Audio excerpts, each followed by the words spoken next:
Hey guys, welcome back to No Recipe Required.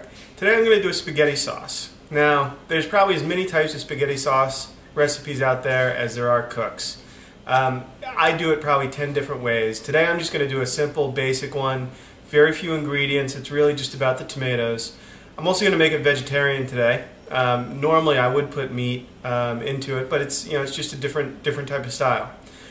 So let's go ahead and get started by sauteing some onions up. Okay guys, to start off with our spaghetti sauce, I'm going to add in a little olive oil to the pan and then hit it with 3 ingredients. First, some onions. Here I've got 1 large onion diced up.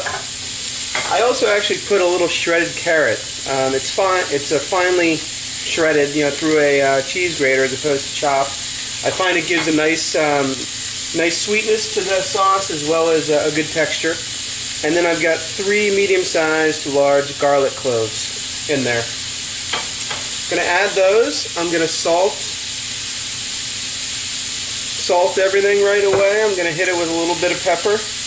And I'm going to sweat these off, which is cooking them through till they become translucent without getting any color on them.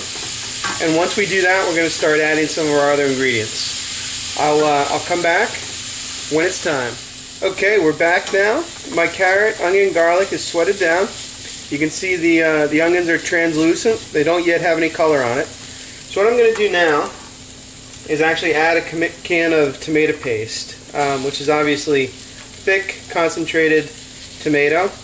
I'm going to do it now without adding any of the other tomato or liquids to cook it down and actually change. It's going to change its texture. It's going to give it more body. I'm actually going to hold this in reserve to show you later on. But I'm just going to put it in the dry pan and let it go. It's going to extract some of the water out of it, and it's going to get more of a from a bright red color to a rustier color. It's probably going to go for 3 or 4 minutes, maybe a little bit longer. And then once we've got that done, we're going to go ahead and continue with the rest of the ingredients. This is one of the key steps that a lot of people don't do, but I think it adds a lot of body and flavor to the sauce beyond what just the raw paste is going to do. So I'm going to let that go, and we'll come back in a few minutes. Okay, guys, we're back. So I've let this tomato paste cook down for about 5 minutes.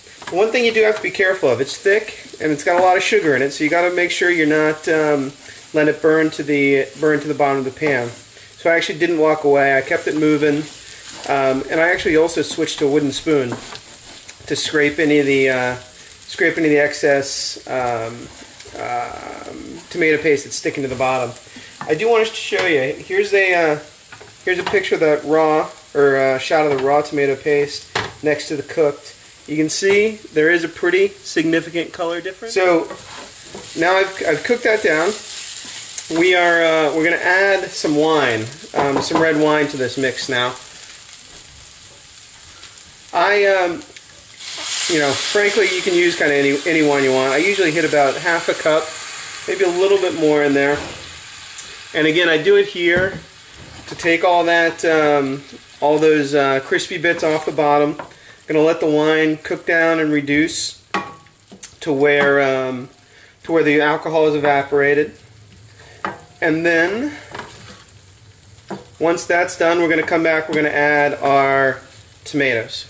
Okay, so the tomatoes I use for a sauce like this are actually whole tomatoes. They're out of the can, but they're not the puree, they're not the sauce. I like to have some of that, the integrity of the tomatoes stick throughout the sauce.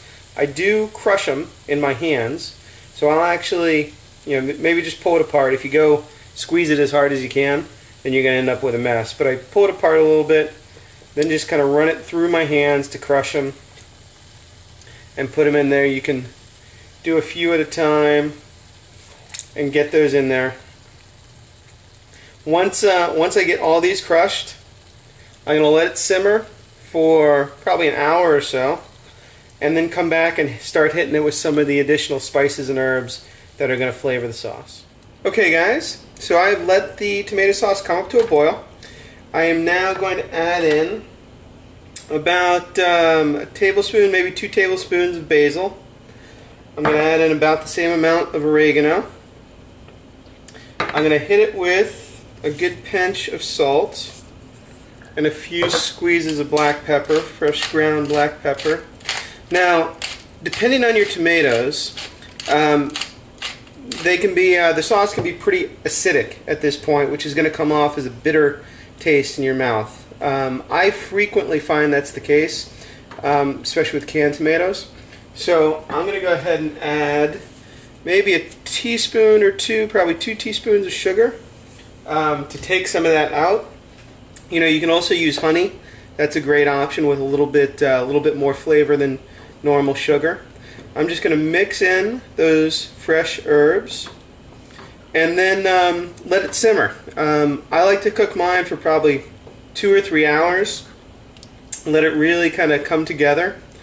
And then at the end we'll do one more taste test to see if we need any more seasoning, salt or pepper. But other than that, we are pretty much done.